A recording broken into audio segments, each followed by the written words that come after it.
All right, we are ready. Welcome, everybody. It's so nice that you're here with us. For some of you, this is the end of the session, and for others of you, it's the middle of the afternoon. That's what it is for Jennifer and I from the West Coast. And we're really glad to be here and really glad to have you here. We are going to talk about, are we there yet? A journey to a psychologically safe workplace, which our group has been embarking on for a long time. We encourage, if you'd like, to put your video on and interact. And we also encourage you to put anything in the chat, shout out, ask any, hello, thank you. Ask any questions you have as we go along. And we have a small group, so it'd be wonderful to chat with you about anything that you have a question about. So I'm Cathy Stevens, and I came from Texas, and that is what the sound is that you hear. A lot of people want to know, what is my accent? I grew up there and I lived there for many years. I am glad to be from Texas. It's a nice place to be from. I now live in Berkeley, worlds away. I'm a mediator, commissioner, facilitator, and trainer. That's what I do in my job here with the Northwest District of FMCS. And for a long time, before I came to the agency, I was in private practice.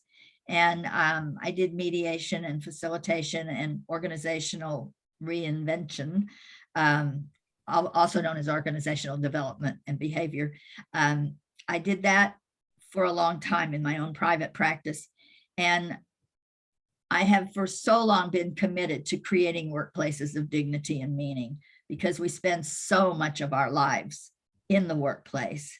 And wouldn't it be wonderful if it were fulfilling and if it were a nourishing place? My academic background is I have a master's of industrial and labor relations from Cornell, and my more personal background in what I'm really proud of is I am a mother. I am a grandmother of a 9-year-old, almost 9. He corrects me, he's 8.5. But when he went from 3rd grade to 4th grade, I also advanced him in age. And I do rescue animals and train animals, work for many SPCAs and actually the pounds, what we used to call the pounds, in various cities. I'm a speaker and a poet. So that's all about me. And Jennifer, I'm going to introduce, but I'm going to say a few words first. She is my boss. And I'm going to tell you that this presentation was my idea because it has changed my life to be in Jennifer's work group. And we'll tell you about that. But I wanted her to do it with me because I wanted her perspective. And I'm awfully delighted that you're here, Jennifer. Cathy, thank you so much. Every time you speak, I just feel warm and supported. And thank you for your kind words. So good afternoon, everyone. My name is Jennifer Disotell, and I'm the executive manager of the Northwest District of FMCS. I have the privilege of managing 8 states and an amazing slate of mediators sprinkled throughout those states. I'm committed to creating a psychologically safe workplace, and I've been working on that since the beginning of my transition from mediator to manager. I have a handful of degrees, but basically my entire academic career has been focused on dispute resolution. I also was in labor relations for a decade, working on the Pacific Coast waterfront, and I've been with FMCS for 12 years now. But my favorite jobs are being a mother to my 3 kids and all of the outdoor activities I participate in, and being a lifelong learner. So before we begin our program, I just want to introduce you to FMCS if you haven't had the pleasure of working with us before. We are a very small agency within the executive branch. We were created in 1947 under the National Labor Relations Act to serve as neutral parties. And what we mean by neutral parties is that we have no vested interest, no specific interest in the outcome of any dispute or resolution. Instead, we are a deeply committed group of individuals who care and want to help resolve conflict. We provide our services to private, public, and federal groups. And so if you hear of anything in our time together that you have more questions about that we might be able to be helpful to you and your organization, please don't hesitate to reach out to Cathy or myself. We're easy to find. Just Google Federal Mediation, Cathy, or Federal Mediation, Jennifer. So if you happen to have a piece of paper and pen, that would be ideal for our time together. We are going to use that in just a little bit as we do an analysis.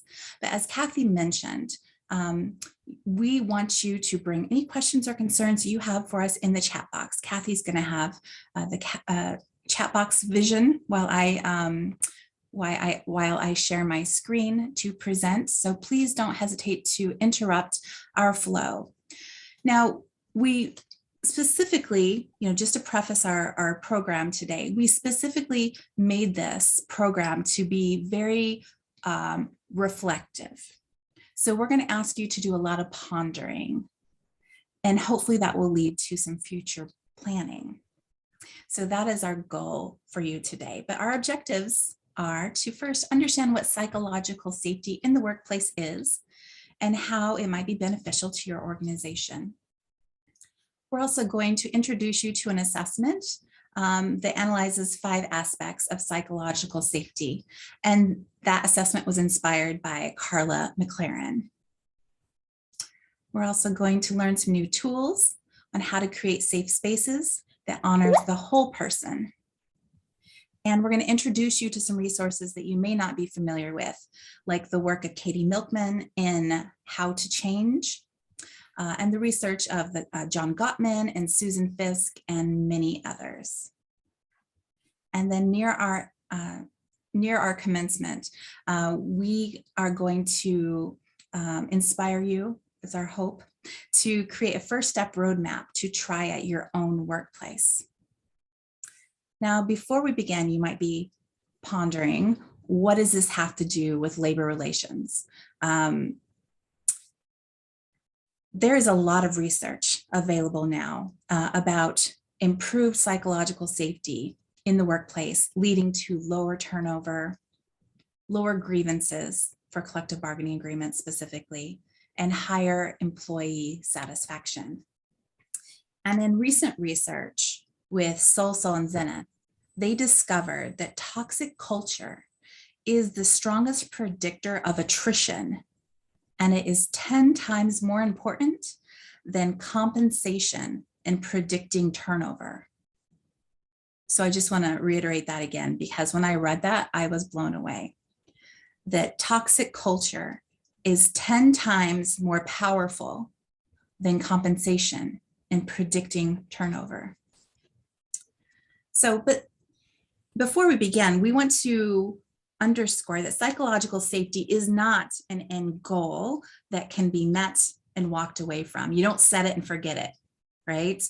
But instead, it is a constant intention and commitment following and requiring the care and investment of leaders and the buy-in and follow through of everyone else. So we have an hour together today to discuss this very important topic. So let's settle in for a spell, and away we go on our road trip. Thanks, Jennifer. So let's look at what is psychological safety and why do we want to get there? So Jennifer mentioned a few things about why it was important in the workplace. And I don't know if y'all have read this book, but I'm sure you've heard about it by now, called The Body Keeps the Score. Thank you there, Vanna. And it's by Bessel van der Kolk. And he says, being able to feel safe with other people is probably the single most important aspect of mental health. Safe connections are fundamental to meaningful and satisfying lives. And at this point, he says more, and I'm going to tell it to you, but at this point, think about when you're at work whether you feel safe most of the time, or whether you watch what you do, whether you look behind your over your shoulder, behind your back. Safety is really a phenomenal and critical factor in the workplace, and it often isn't there for many people.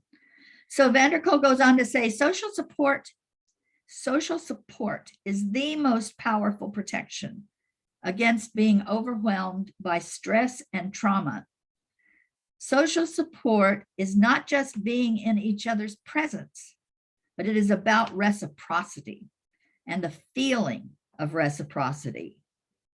It's being truly seen and heard by the people around us, feeling that we are being held in someone else's mind and heart. And we're going to talk about those two things in just a little bit. But first, I want to explain our approach for the day. We're going to tell you the story of how our department got where we are, and we are still working to get further down the road. We don't think we're completely there yet, but we're a lot further than we were when we started. And so we're going to tell this story, and we're going to tell it so that you can create your own story, because the future is ours to build. Katie DiCamillo is a storyteller and a writer for children's books. And in case any of you have children or read when you were children, the book Because of Winn-Dixie, Winn-Dixie being a dog that was found in a trailer park, you can connect with this woman. We have been given the sacred task of making hearts large through story. We are working to make hearts that are capable of containing much joy and much sorrow, hearts capacious enough to contain the complexities and the mysteries of ourselves and each other. And it's mine and Jennifer's belief that that's the mission of where we are and what we need to do in our workplace. So we're going to start by looking at our story when we were newborn. Thank you, Cathy. So Cathy and I like to call it the unattended beginnings, because much of what was wrong or not quite right was rooted in a lack of attention and prioritization, a lack of hearing one another, polarized efforts, a lack of teamwork, a great deal of siloing. These are problems that don't fix themselves. They require intentional efforts to engage folks and create high-functioning teams. Now, you may be surprised to hear this, but empathy is cited as the #1 way to increase employee satisfaction. And when you are not connected, there's no way to empathize. Empathy requires the connection that we have between ourselves as humans and understanding one another's stories. And when we deviate from our known ways, providing grace or accepting grace when we cannot be our best selves. And you only build that through togetherness. Susan Fisk, in her work in Emotions in the Workplace, is an advocate for whole person approaches to managing people. After all, workers do not put their problems, their worries, their health conditions, their concerns on pause when they punch the time clock. They show up as whole beings. Her research shows that suppressing negative emotions at work will suppress problem solving. After all, why would you fix something that's not broke? Additionally, she points out that cultures of excess positivity can be harmful, as it creates a false narrative and creates expectations which are not only unachievable, but inauthentic.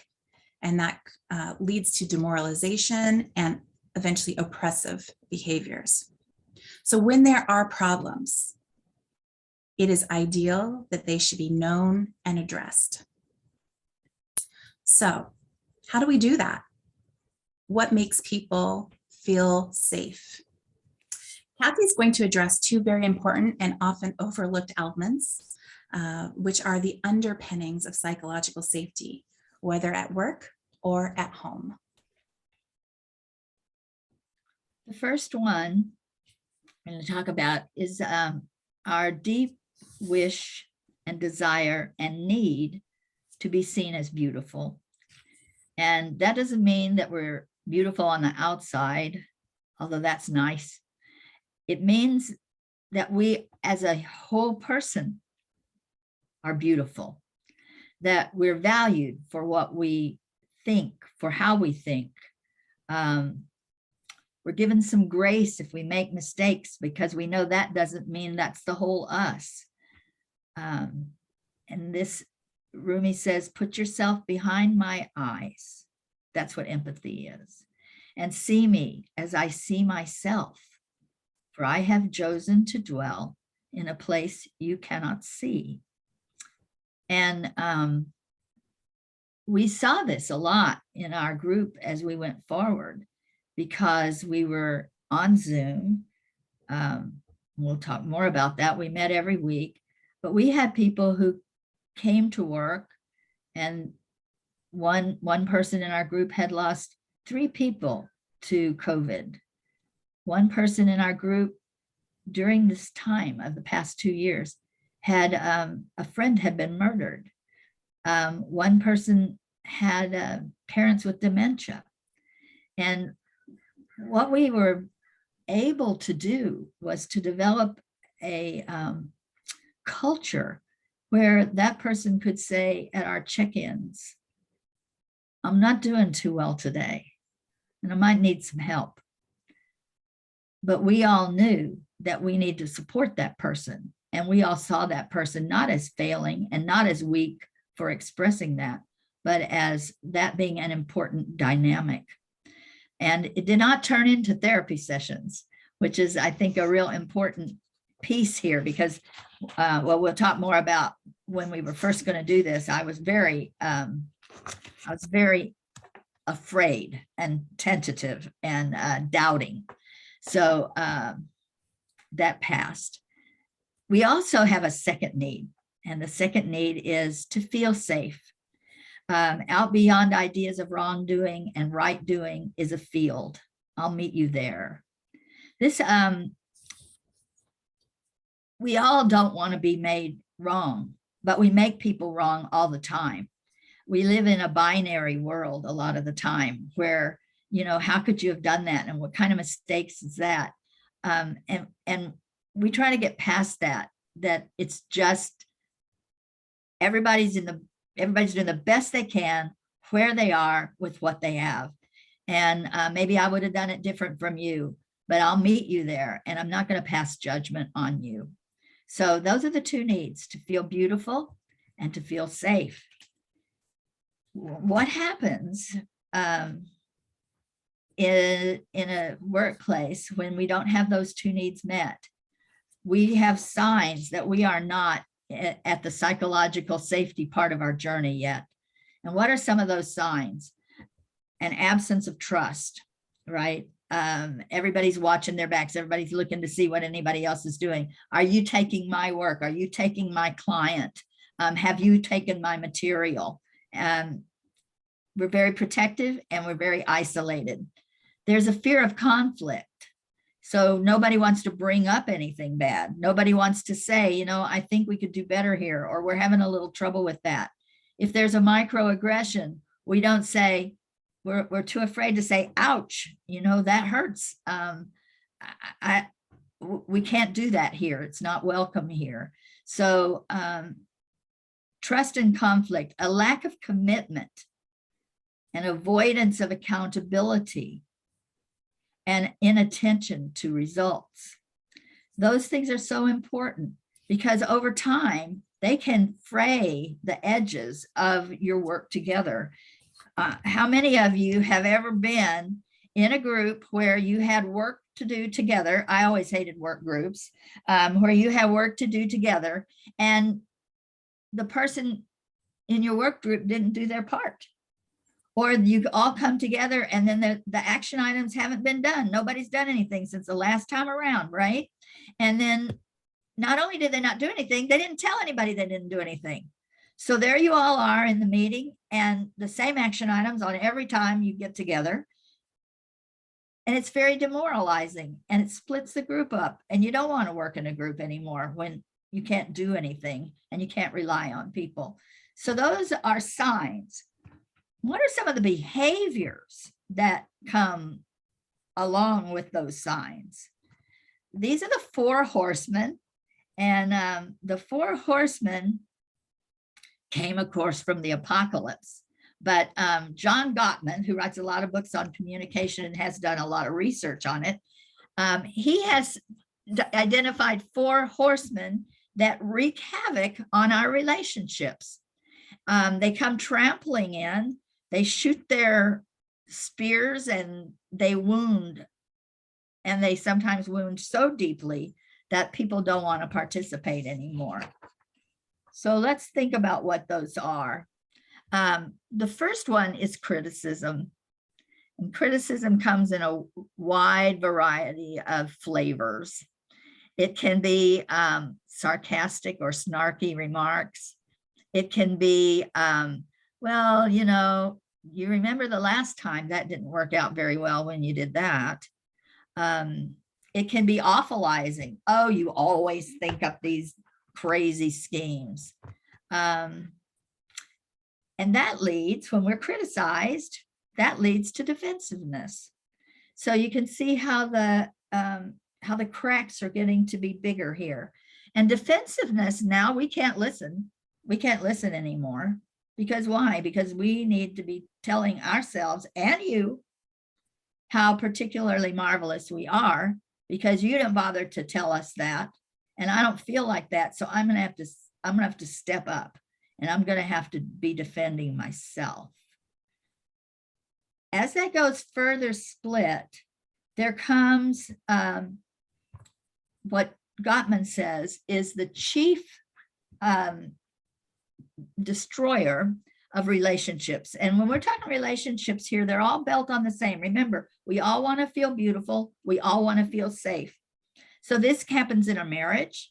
This happens when we're parenting our children, and it happens with our colleagues. And the hardest one is contempt. When you have contempt, and he says, when you see an interview with people and they have contempt, you know that is a very severe atrophy of colleagueship in the workplace or in your marriage or wherever it is. You roll your eyes, you make the other person, in fact, feel worthless. And it's a great violation. So along with contempt, we have stonewalling. And stonewalling means I'm not talking to you. I don't have to, I will only talk to you if I need to. And then I might just use email. I might not communicate with you for 2 weeks. I might not communicate with you for a day, but it's a distancing of what you need from each other. And it cuts to the core of the relationship. So we've talked a lot. Does anybody have any thoughts or questions at this point? I want to make sure that if you do, that you get a chance to ask them or share your experience. I have heard in the past that contempt is the biggest indicator of divorce. And it makes sense in the work world too, right? You're already prepared for a separation. So, yeah. That's exactly right. And it's actually Gottman who did that research, Bridget, that says that. So, and he has a website. I suggest that anybody can tune into that. Anybody else, anything? Anna. Hi, I was wondering if how much of the company's culture and the way performance is measured, and even the way we are doing in our educational system, in which we are favoring the real special one that gets an A+ and everybody else is not that good. has an influence there. Because in my experience, I saw people working with all the characteristics you just described, and people trying to push the, like it's this person's fault versus this person's fault. And there was like this big cultural change in which after a while, people were saying, oh, this is my thing, I'm going to fix it. But it took a big, and it was actually done without any technology. I mean, very intuitive. But the thing is, most people were like behaving this way because that's the message they get. That's how to perform. That's how to do better, to get bonuses, how to, fight that culture when the company is making it more like that. So really good question. And I'm going to do a brief answer that it is both leadership and the people. It can come from up, it can come from down, and it might not go outward. We were very protective in the beginning because it was something new and different. And the tendency of a company or an organization is to swallow that up like a piranha. Ooh, I smell something, I'm going to get it. I'm going to make sure that goes away. But Jennifer could talk probably more because she's in the leadership role. And we have a small agency. It's 125, 130 of us, whatever it is. But she's in the leadership role. So Jennifer, why don't you give us that view? Oh, there's just a lot of stuff there to explore. And I'm so glad that the question was posed. I think that, and we'll talk a little bit about how to change because it does take effort. It takes a couple of different things that I will talk specifically about. But the realization, someone coming in and saying, this isn't working, and surveying those around them. Is this working for you? Does this feel right? Could we do it better? And finding the energy around the small things that eventually roll into the big things, because buy-in, durability of process and outcome is so very, very important. And to the question specifically about being analyzed, having your work performance analyzed based on individual goals. I think that sometimes organizations make the mistake of having goal-specific outcomes for each employee instead of team-specific outcomes.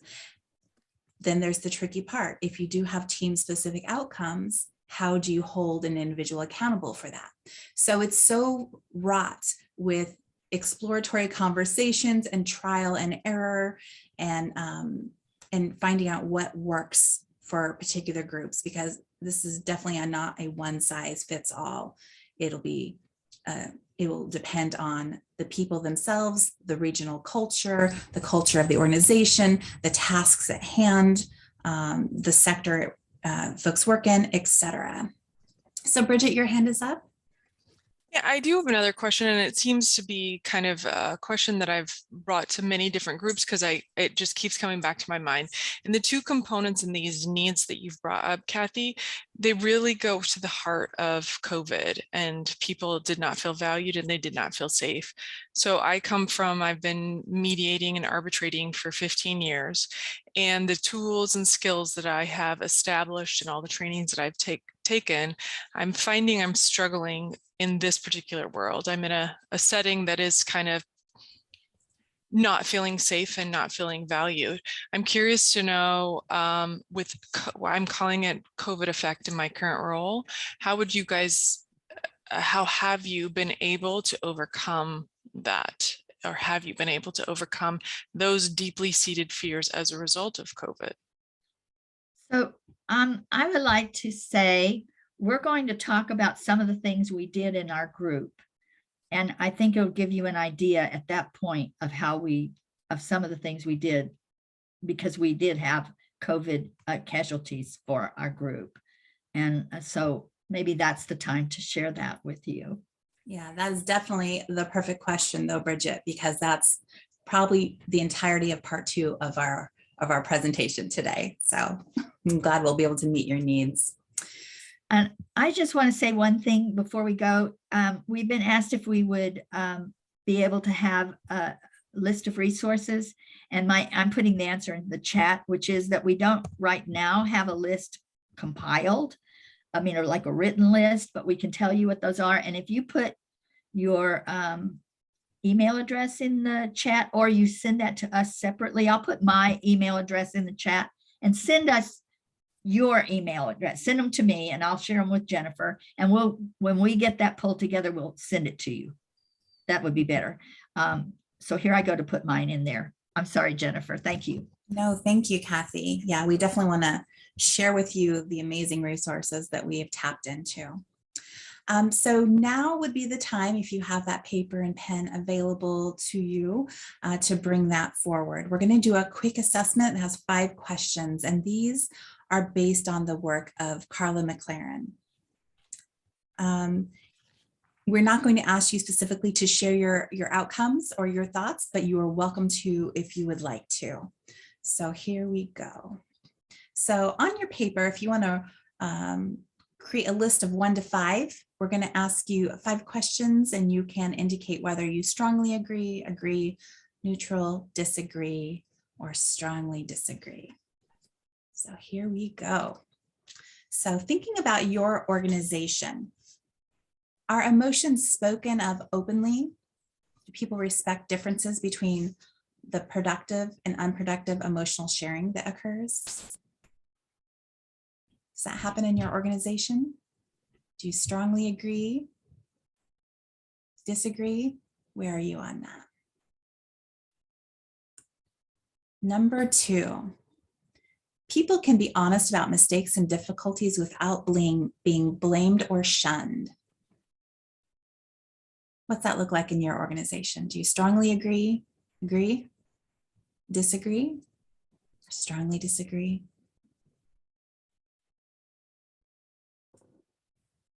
Number 3, emotions and sensitivities of others are noticed and respected.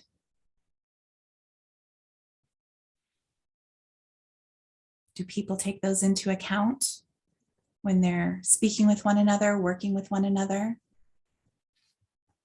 How does your organization rate on that? Number 4, you and others feel safe enough and supported enough to speak the truth, even if it might destabilize the relationship or the process. Where do you rate there? And 5, the social structure welcomes you, nourishes you, and revitalizes you. Are you strongly agree, somewhere in between, or strongly disagree? So I want you to take a look at your answers there. Do you have mostly agrees, mostly disagrees, somewhere in between? Are there improvements to make, or is everything as it should be? And is there work to be done? Well, let me just state this. In my mind, there's always work to be done. I believe that conquering problems, if you are in fact successful at resolving your own issues, that puts you in a specific place where then you can provide assistance to others to help address their concerns. And that, my friends, is why Cathy and I are actually here with you today, because we want to share our experiences and our successes so that it might be useful to you. So if you could create a psychologically safe work environment, what would the benefits be? And what would the process look like? Have you ever felt truly comfortable sharing your fears, your defeats, your deficits with your colleagues? Or how about your boss? Have you ever felt overwhelmed and fully defeated? And were you able to express those feelings with someone who could, in fact, help? Research is very clear on the importance of leadership and culture in an organization. But what does inclusivity and community feel like? What does it look like? Well, the answer is it's different for everyone. And I can tell you it's not a home run when you're first up to bat. It's oftentimes clunky. Sometimes you fall flat. But evolution is possible with commitment. And I think explicitly about Katie Milkman's work in how to change. And in that work, in that body of research, she says 3 things that have really illuminated methodology to me. And the first being a new start, the second being without deviation, and the third being gamification. So what Milkman says is to have enduring change, it is ideal. You are more likely to succeed if that new start happens around some other turning.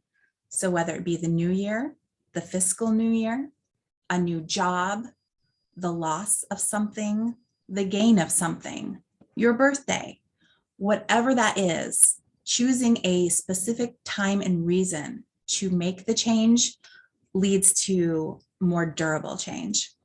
The second thing is without deviation, doing it every day, no excuse. And you create these patterns of behavior that then get embedded in you. And as we people make up organizations, that helps to trickle through the organization, thereby making small gains. And that last piece is gamification, which I'm a real fan at.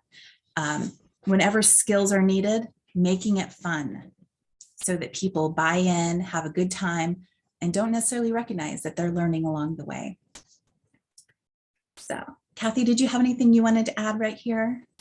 No, I'm excited to get to the parts where we talk about what we did.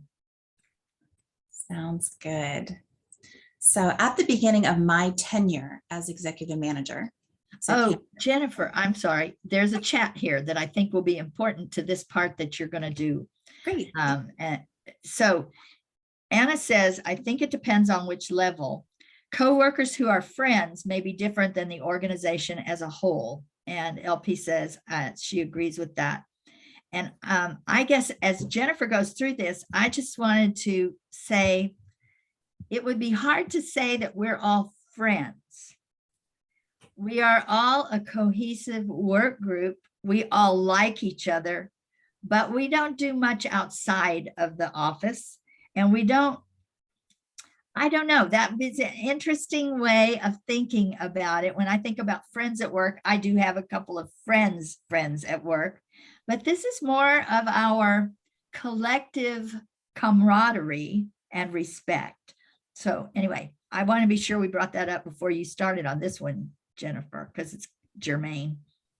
Absolutely. And I agree completely. There's very much a difference of being friends, which is wonderful, and being highly invested and care deeply about your colleagues and doing everything you can to be helpful to them.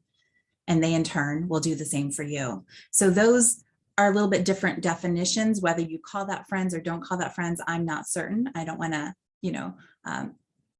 change definitions for you, but to me, I see them as very different things.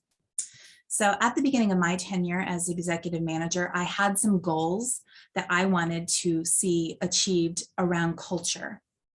My staff was scattered throughout 8 states, living on figurative islands, if you will, and they were all consummate professionals, amazing people, solo practitioners, and they were all excellent at operating alone. But I wanted something different. I wanted a team that was cohesive and caring and sharing, non-siloed, supportive always. And that was what I wanted to achieve.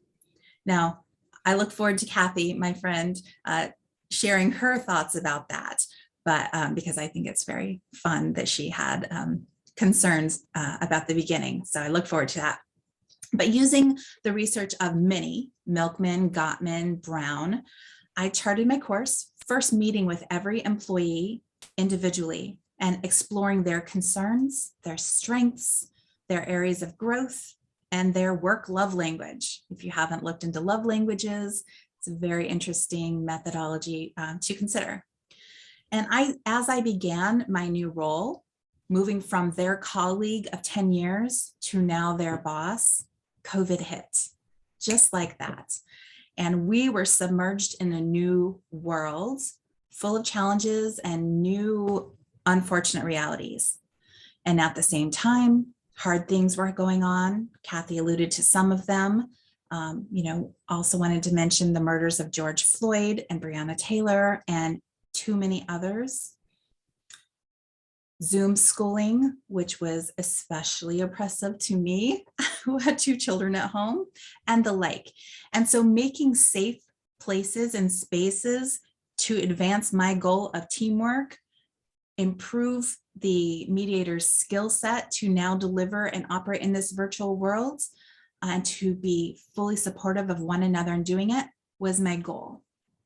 So we'll share with you what we did. But Cathy, did you have any thoughts about my plans?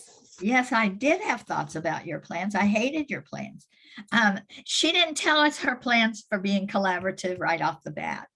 I have to say that I came to this agency because I so truly and absolutely believed in the mission, and the people were amazing whom I had met. But I'm not so good at bosses and organizations. And so I had self-selected into independent consultant and mediator for many, many years. So 30 years. And thankfully, this agency does like gray hair. So I got hired at an unbelievably late age. And before Jennifer, the boss that was there was great.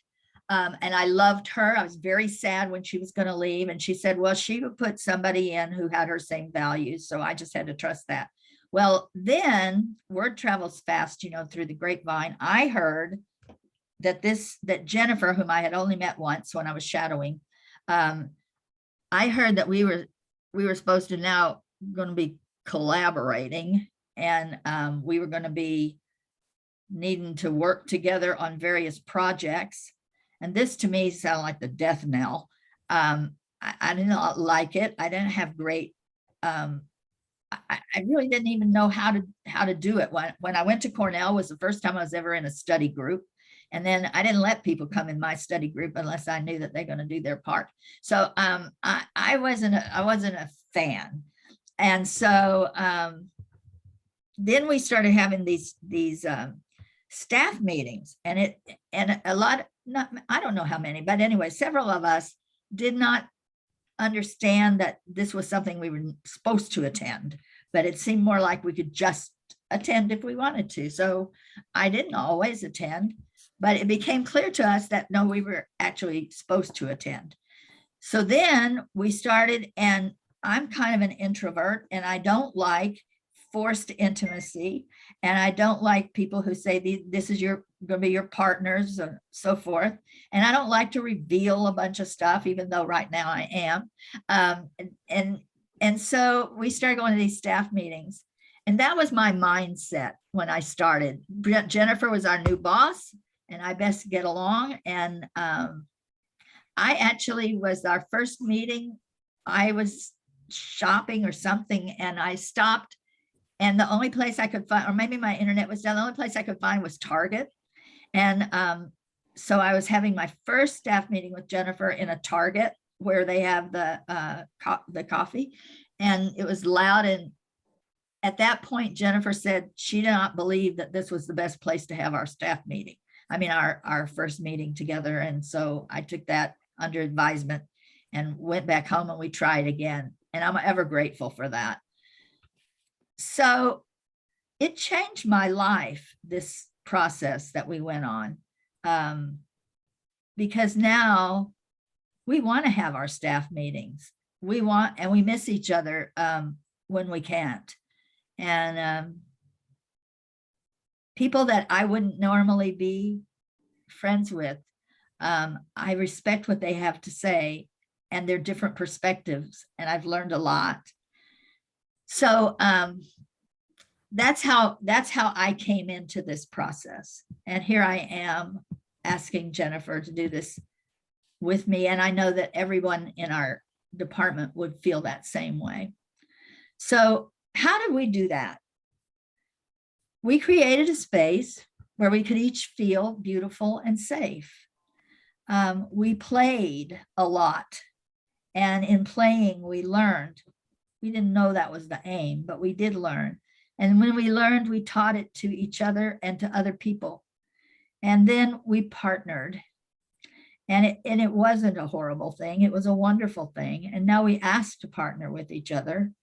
And we learn to ask for help. One thing when you're an independent consultant or you're an independent mediator or whatever, you don't ask for help. There's nobody to ask for help. You're an independent actor. And so we learn to partner with each other. We learn to ask for and offer help, and we learn to share. So here's how we learn to play. Okay, so Jennifer came in January, and so about March, the end of March, we're all now coming to the staff meetings, and you know, it's tolerable, and we're actually even having fun. And Jennifer says, I was thinking we should have a prom. And we are like, have a prom? What are you talking about? Now, some of these ideas we're going to bring up, they seem so strange. And we just went along because we got this boss who's thinking of it. She seemed to think it's a great idea. So, okay.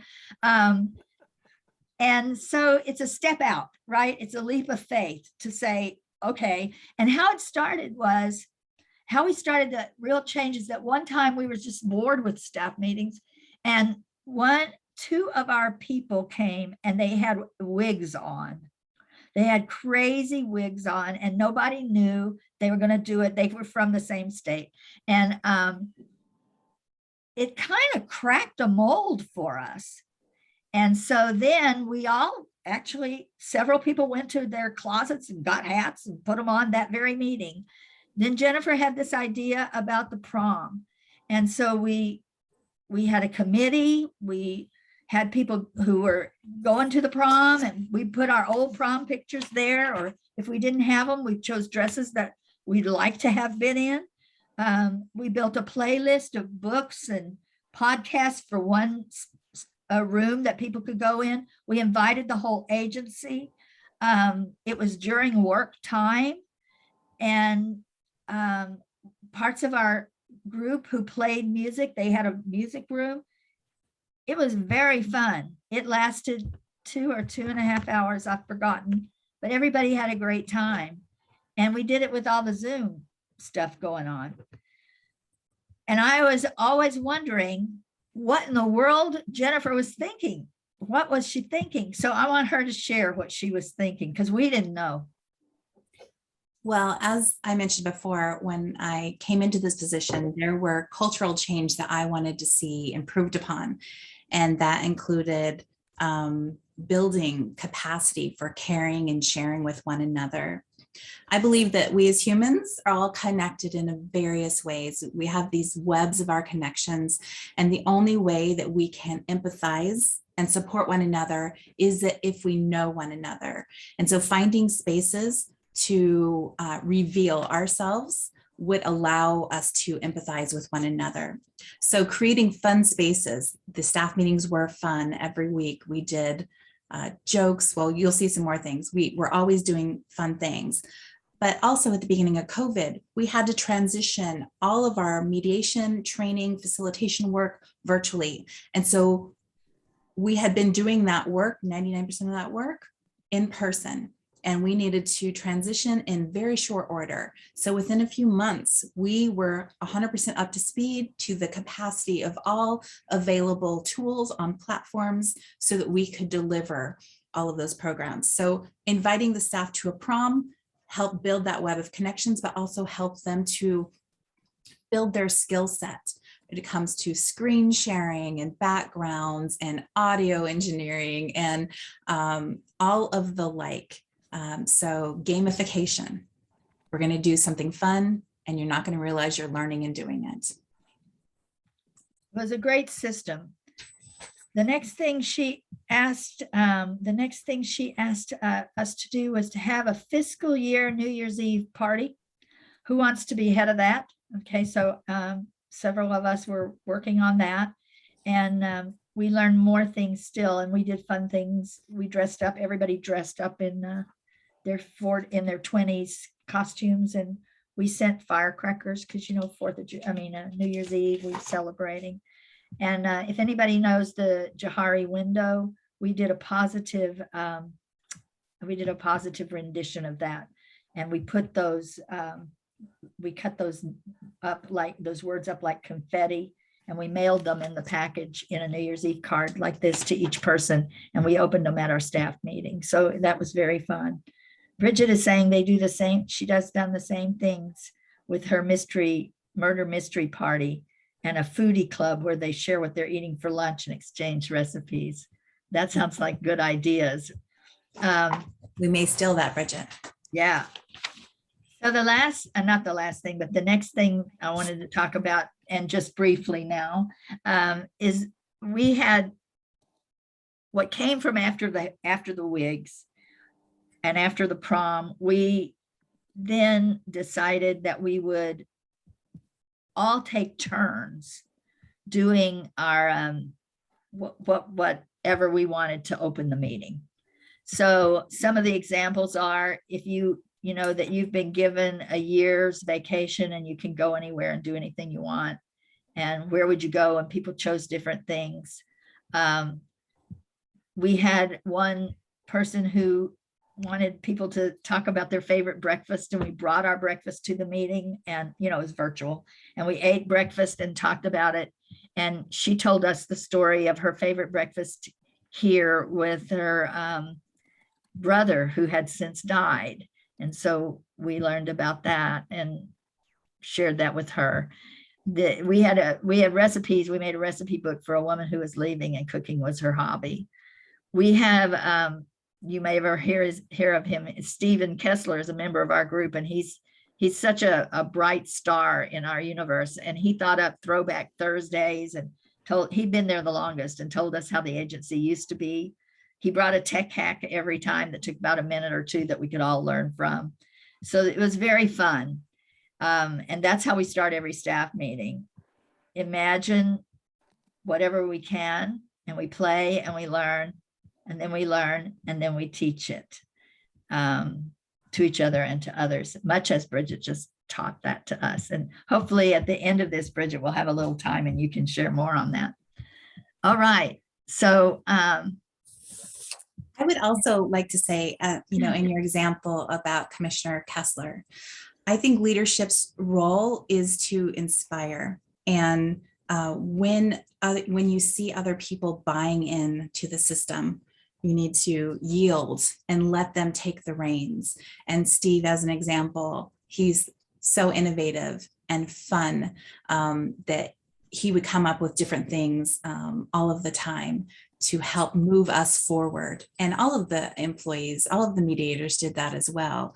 Once they started seeing the fun and seeing the skills, they were happy to share, because that became part of the culture, part of the expectation that they happily engaged in.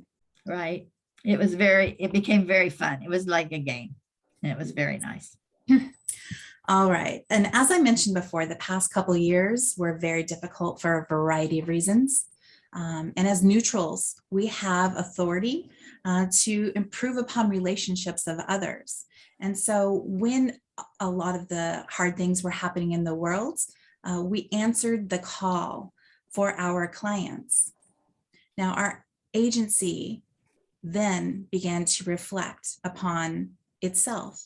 And while we began to invest deeply in the creation of diversity and inclusion programs for our clients, and creating training programs on microaggressions, bullying, bias, and the like, this provided opportunities for us to evolve. A great deal of the Northwest District has been participating in the diversity inclusion training program creation, and many of them have actually presented here at LYRA. And the innovative programs that they have created are just astounding. But more so, as they learned, they taught us. And that has been such a blessing. Cathy, as an example, has been one of those amazing mediators who participates in all sorts of opportunities to improve our diversity, inclusion, equity, and accessibility programs, and I'm so grateful for her. Cathy, did you want to share the next slide? Yes, Thank you. you're welcome. Okay, I'm going to share. Oh, I have to share first. All right. Can y'all see that? Nope, it's right now it's on emails. Okay, well, we don't want emails. Okay, so let me try again. It says you are screen sharing. Okay, so I'll stop the share. I probably didn't press the right button. Probably y'all are a witness. I didn't press the right button. Okay, now it's right. Looks good, my friend. Okay, thank you. So the last thing that we learned to do was to partner. And then this one, and I don't know any of you who are in an independent capacity. I don't mean you just work for yourself, but you're in an independent role. It's very hard to ask for help. Sometimes you don't know who to ask. Sometimes, and in almost any role at work, you don't want to appear to be stupid or to not know something that you think maybe you should have. So people are a lot of times afraid to ask for help. And the biggest gift you can give someone is a place to be where it's okay to ask for help. And then you get to offer help. And that's also lovely. And to share what you know and what you do. And when someone's in trouble, because maybe they're overwhelmed on their schedule, you know, you can offer to help them. So ask for help, not because you are weak, but because you want to remain strong. And that's where we've gotten to in our partnering. We have right now differing levels throughout the community about where our services are needed. And we have a very creative boss, as we've been saying. So she helped think up ways that we could get help and that we could help one another and pitch in when one of our schedules is too overwhelming, which we wouldn't have done before because we would have thought we'd lose some stature or we'd lose some clients, but now they just belong to really all of us, even though there are some special ones. We're not protective, and it's way better because you don't get so worn out, you don't get so worried. So with that, it's a good place. We have about, we have about 15 minutes, and Jennifer is going to take you through an exercise. I'm going to put we're responding, somebody says. Anna is saying, sometimes we can't see our mistakes in our work because we're too deep within it, but we could peer review each other as a good exercise. The exercise of explaining to someone else what we are doing is sometimes enough to help us double check for anything missing. Right. There are so many benefits to talking and living together in our work. It's so many benefits. And if you don't feel like you're going to be in trouble, it's a lot easier. So I'm going to share this video, and I hope I press the sound. Click sound. Check. Let me go. All right. Oh, Lord. Jennifer and I practiced this so much. Oh, there it is. Okay, it just took a moment. Because one of our computers didn't work and one did. So here we go. Are you ready?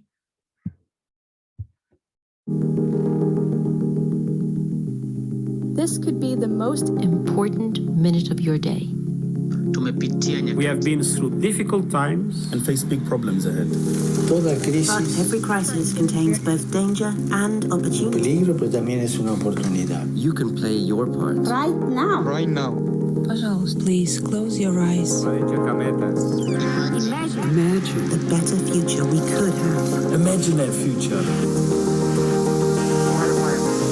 What does it look like for you?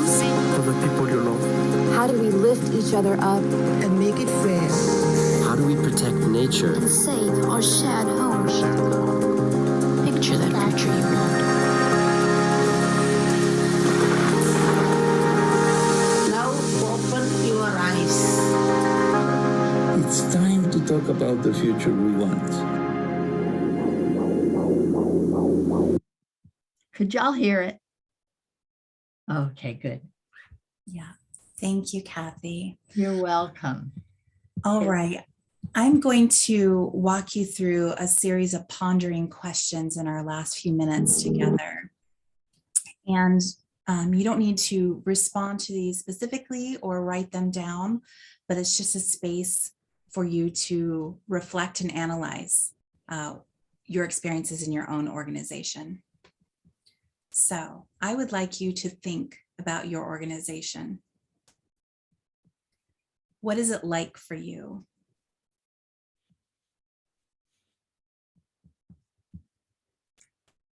What could it be to better reflect and meet your needs?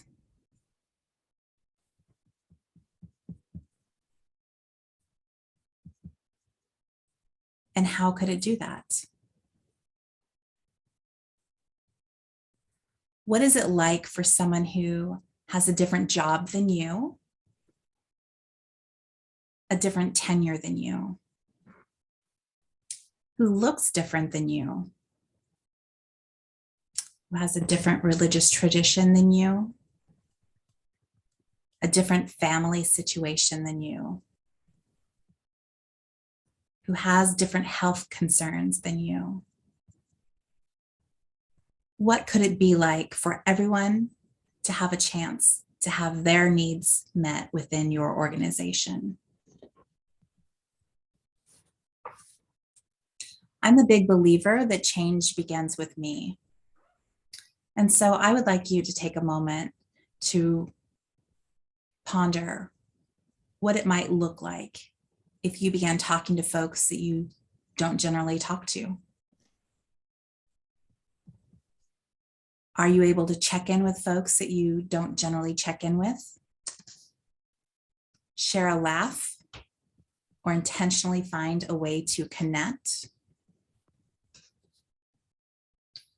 Going back to Katie Melkman and her work of change, she believes that with intentions and rarely deviated behaviors, we can reprogram ourselves and reprogram our organization to create productive ways. What activity can you engage in every day in your workspace to build the organization that you envision?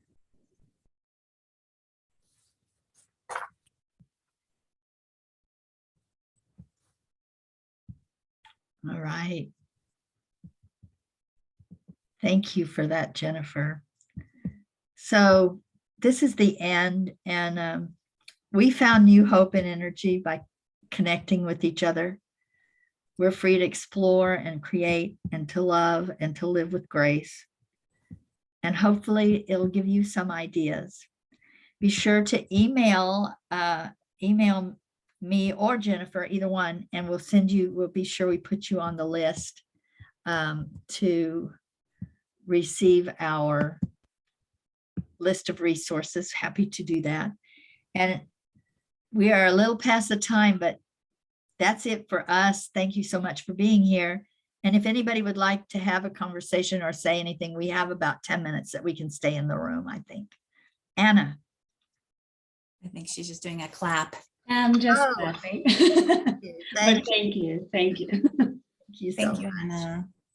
Well, it was a pleasure, folks. Please let us know if we can be of assistance to you in any way. We hope you have a wonderful Saturday.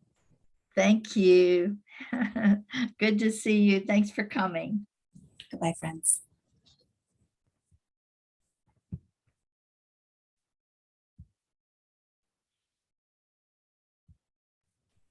Cathy, I think you can hit stop record.